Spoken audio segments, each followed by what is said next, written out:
perbedaan serta persamaan kedua peralatan listrik ini. Aduh, kok jatuh antum?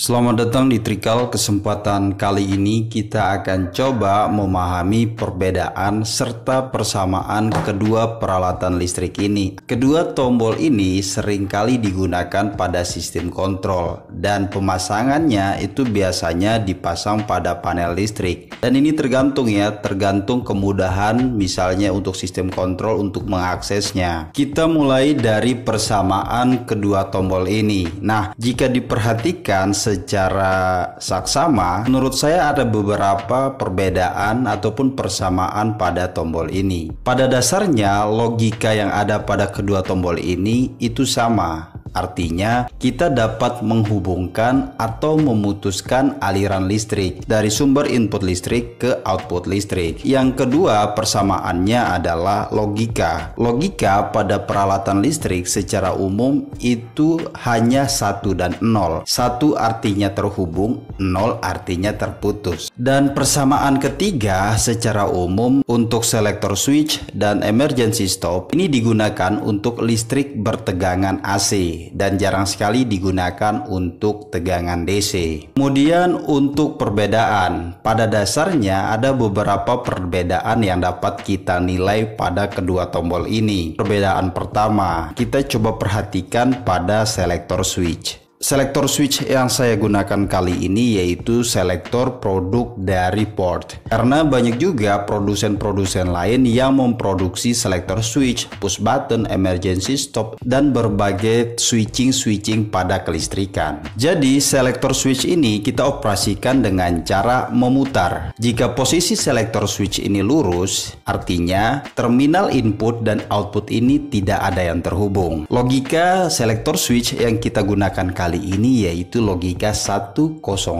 Jika selektor switch saya putar ke kiri seperti ini, maka terminal bagian kiri yaitu 4 dan 3 ini akan terhubung. Sedangkan ketika kita putarkan kembali, maka bagian input dari terminal selektor ini tidak ada yang terhubung. Ketika saya putar lagi ke kanan satu klik, maka terminal 3 dan 4 pada bagian kanan selektor switch ini terhubung. Selektor switch ini memiliki 2 input dan 2 output. Terserah kita mau gunakan yang mana. Misalnya sumber input masuk pada terminal 3, kemudian kita jumper ke terminal 4, dan selanjutnya terminal output 3 dan 4 ini akan kita gunakan. Dan untuk variasi dan tipe selektor switch di pasaran itu sangat bervariasi. Kemudian untuk emergency stop. Nah, emergency stop ini sangat penting ya untuk digunakan, apalagi untuk mengendalikan sistem kelistrikan dengan daya ataupun kapasitas yang sangat besar. Pada emergency stop dengan tipe ini, produk dari Schneider, pada dasarnya kita dapat gunakan model yang sama ya, atau terminal yang sama, kita tinggal menambahkan pada bagian dari emergency stop. Di sini pada terminal terdapat keterangan NC dan untuk angka terminal yaitu 1 dan 2. Model pemasangannya pada panel listrik atau pada sistem kendali itu biasanya seperti ini. Dalam kondisi normal, emergency stop ini terhubung. Artinya ketika aliran listrik masuk pada bagian